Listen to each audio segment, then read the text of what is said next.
Thank you so much for listening to the John and Heidi Show. Right now, we've got a guest from Australia. In Brisbane, Australia, there's a group of pilots and magicians who are getting together to travel halfway across their country in a couple of tiny aircraft to perform magic shows in the Outback, and they'll be raising money for a worthwhile cause. The focus of the trip is a horse race in a small town called Birdsville. It's in the middle of the Australian desert. Apparently, this annual event attracts thousands of people from both Australia and all over the world for a weekend like no other. Today, we're going to be talking to AeroMagic team member, pilot Ian Caldwell-Smith, who's going to give us some insight into the upcoming trip. Welcome, Ian. How are you? Thanks, John. It's a pleasure to be here. I'm terrific. Well, glad to have you on the program. Now, tell me, how did this trip come about? So, a group of people of diverse but unspecified ethnic backgrounds walk into a bar. One person wants to see the Aussie Outback, another one wants to go to the races, someone else wants to go flying. How to keep everyone happy? Let's go to Birdsville races.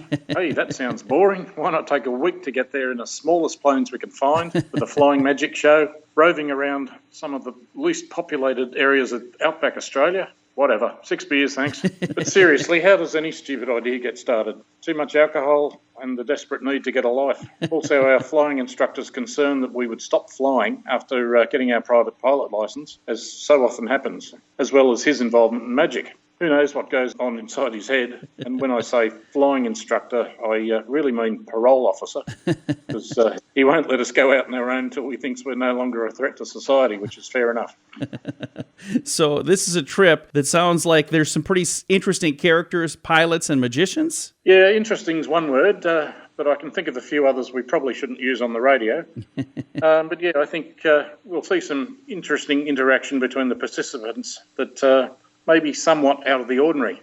We aim to have fun ourselves while providing some unusual entertainment for our country cousins, as well as raising money for our Royal Flying Doctor Service. So can you tell me a little bit about the magicians then? Yeah, no, sorry, John. They might put a spell on me or make me disappear again. Well, that's fair enough. Now, as a pilot, how do you prepare for such an epic journey? Well, drink lots of alcohol, draw pretty lines on a map, and repeat worn-out cliches like, I feel the need for speed, or tally ho, chaps, while waxing your moustache. Well, that's what many people think. But the sad reality is that we have a host of planning issues to consider, including things like strict weight limits, arranging fuel supplies in the middle of nowhere, and anticipating various likely weather conditions and so forth. Now, why would weight limits be such an issue? Well, for example, if a 4-seat Cessna 172 has 4 average-sized people on board with full fuel tanks, it's more than likely already overweight. And as with humans, being overweight's not real good. Among other things, it makes it hard to get off the ground in the first place, decreases the ability to climb once you're in the air, and you run the risk of damage to the landing gear when you're returning to the Earth, much like humans. Plus, if the authorities find out, and by authorities I mean our version of the FAA that you have, then you're going to be in a whole world of hurt.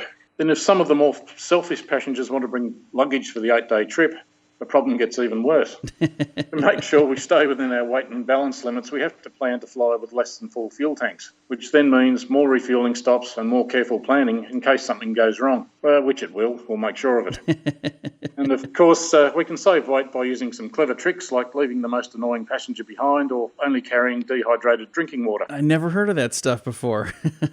Can you tell us about the Birdsville races and why are they such a big deal? Well, in terms of area, Australia is about 3/4 of the size of the United States. But the big difference is that while your population is spread somewhat evenly across the country, almost all of ours is clustered around the coastline. Only a few of the toughest and most foolhardy venture inland, which is largely desert and where we keep all the kangaroos. Think Canada, but with sand instead of lakes. So pretty much right in the middle of this great big sandpit is a little town called Birdsville. It's got a population of about 100, and the nearest town is over 100 miles away from it, and it's got a population of about 140. In between are a few enormous ranches, or cattle stations as we like to call them, and really not much else. Birdsville itself is a place of extremes. For example, the lowest recorded annual rainfall is about 1/2 inch. Wow. And the highest recorded temperature is 121 degrees. Wowzers. That's pretty balmy. Sure is. So So every year in September, they hold a horse race, as you do. And last year, over 7,000 people swarmed into town just to watch a bunch of horses run around in circles with half-sized humans on their backs. And by the way, pilots just love jockeys. They make flight planning so much easier, and you can fit dozens of them into a four-seater. But it's not just the horse race. It's more about the parties, the entertainment, and the atmosphere. When 7,000 people start drinking at breakfast time and don't stop till the early hours of the next day. Sort of like spring break that you have over there, but for people who are old enough to know better. Basically, it's one of the big bucket list items for many Aussies. Well, with that kind of drinking, it sounds like a bucket might come in handy. So how can our listeners keep up with you on your adventure? Well, our plan is to depart from Brisbane, and we call it Brisbane, not Brisbane here, on Monday the 29th of August.